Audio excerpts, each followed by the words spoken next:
மீன் குழம்பு வைக்கிறதுக்கு தண்ணி ஊற்றலாம். புளி நல்லா ஊறட்டும். கொஞ்சம் கல் உப்பு போட்டுக்கலாம் தேவையான அளவுக்கு. வெங்காயம் நல்லா திருவிக்கலாம்.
சீவும்போது தக்காளியுடைய தோல் வந்துடுங்க, அப்போ அது போட்டுடலாம்.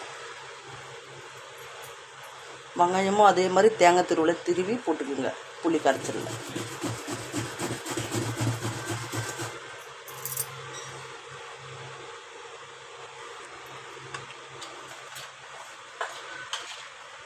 மஞ்சள் பொடி போட்டுக்கலாம்.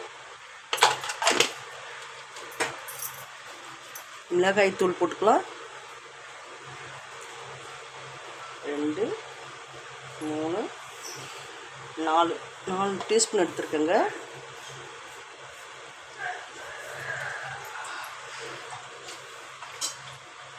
கல்லுப்பும் போட்டு கலக்கி எடுத்துக்கலாம்.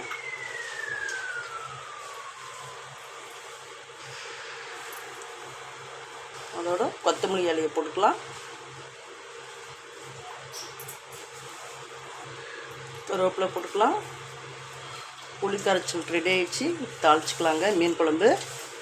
வாங்க சமைக்கலாம்.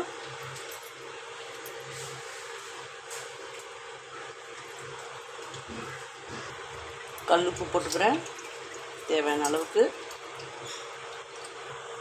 கேஸை பற்ற வச்சு சட்டியை போட்டுக்கலாம். மண் சட்டியை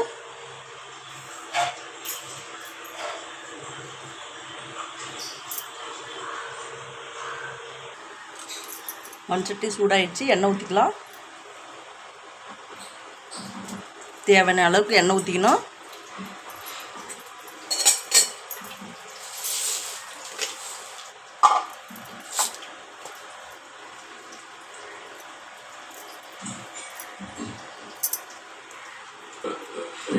எண்ணெய் சூடாகிடுச்சு. கடுகு போட்டுக்கலாம்.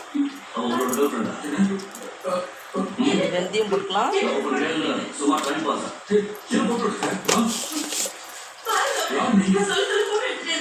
கடுகு நல்லா பொரிஞ்சு வந்ததும் இந்த புளி கரைச்சல் வச்சுக்கலாம்.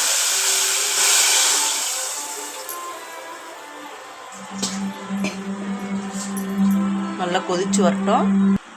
தட்டு போட்டு மூடிடலாம். வாங்க ஓப்பன் பண்ணி பார்க்கலாம்.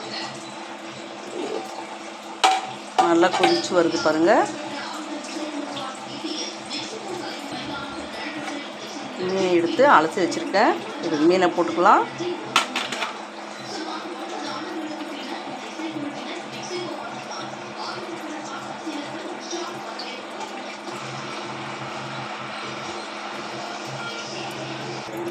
மீனை போட்டு தட்டை போட்டு மூடிடலாம். ஒரு 5 நிமிஷம் கொதிக்கிட்டோம். ஓப்பன் பண்ணி பார்க்கலாம். நல்லாயிருக்கும். அப்போ தான் 5 நிமிஷத்துக்கு மேலே நம்ம போட்டோம்னா மீன் குண்டு போயிடுங்க. 5 நிமிஷம் பொறுத்து கொதிக்கிட்டோன்னு ஆஃப் பண்ணிடலாம். வாங்க ஓப்பன் பண்ணி பார்க்கலாம். நல்லா கொதிச்சு வந்துச்சு. 5 நிமிஷம் ஆயிடுச்சு. மீன் நல்லா கொதிச்சு வருது. இப்போ 2 கொத்தமல்லியை போட்டு தூவி இறக்கிக்கலாம். நல்லா வாசனையாக நல்லா இருக்குங்க. வாங்க லைக் பண்ணுங்கள், கிளிக் பண்ணுங்கள், பெல் பட்டனை கிளிக் பண்ணுங்கள்,